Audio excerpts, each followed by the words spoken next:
જય ભીમ, જય વાલ્મીકી, જય સંવિધાન. મારું નામ ભારતભાઈ રાજકોટ પ્રમુખ છું. મિત્રો આજે રાજકોટ મહાનગરપાલિકામાં જે કાયમી સફાઈ કામદારો છે, જેને લલચાવી પોસ્ટ લાવી જે બિચારા રાજીનામા અટકાણા છે, એ બધાને આખા ટોળાશાહી કરી મુકેશ પરમાર જે કહેવાતો અમારો પ્રમુખ છે, એ ત્યાં મીડિયાની સમક્ષ એવું નિવેદન આપ્યું કે જે વિજિલન્સ તપાસમાં મારું નામ છે એ મુકેશ પરમાર હું નથી, કોઈક બીજો મુકેશ પરમાર છે. એમાં તો ઘણા એવા મુકેશ પરમાર હોય છે. હવે આ વિજિલન્સ તપાસમાં સ્પષ્ટ લખ્યું છે કે મુકેશ પરમાર નામના વ્યક્તિને ભાનુબેન ચૌહાણ દ્વારા 5,000 રૂપિયા આપવામાં આવ્યા છે અને મુકેશ પરમારે આરએમઓની ડુપ્લિકેટ સહી સિક્કા કરી અને બોગસ મેડિકલ સર્ટિફિકેટ રજૂ કર્યું છે. આમાં હું નથી કહેતો, આવું આ રિપોર્ટ કહે છે.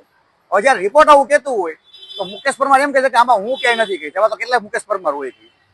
અને આ જ વાત જયારે યશ હોસ્પિટલમાં ડોક્ટર દિનેશ ચૌહાણને પૂછવા અમે અમારા સફાઈ કામદારો દ્વારા એને જયારે મેડિકલ કાઢવાનું કીધું તો એને પણ એવું કીધું કે તમારા સમાજના આગેવાન જે મુકેશભાઈ પરમાર છે એ કહેશે તો અમને તમને સાચું કે ખોટું કોઈ પણ મેડિકલ સર્ટિફિકેટ કાઢી દેશું, એ પણ ખાલી 5,000 રૂપિયામાં.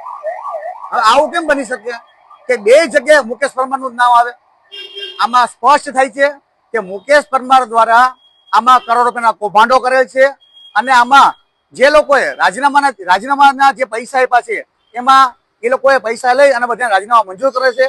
અને બીજા જે આપશે કોઈ મારા ઉપર નાખ્યા છે પોસ્કોના કેસના કે પૈસા દબાણ કરે છે કે જ્યાં ત્યાં પૈસા તોડ કરે છે, એનો જવાબ અમે કાયદાકીય ભાષામાં મીડિયાના માધ્યમથી આપશું.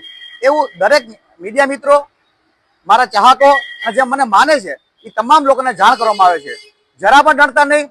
આ ક્રાંતિકારી લડત છે, આ સત્યની લડત છે. આવનારા દિવસોમાં આ તમામ જે ટોળકી છે જે બોગસ મેડિકલમાં સંડોવાયેલી છે તેને કાયદાકીય ભાષામાં જવાબ આપવામાં આવશે. જય ભીમ, જય સંવિધાન, જય વાલ્મીકી.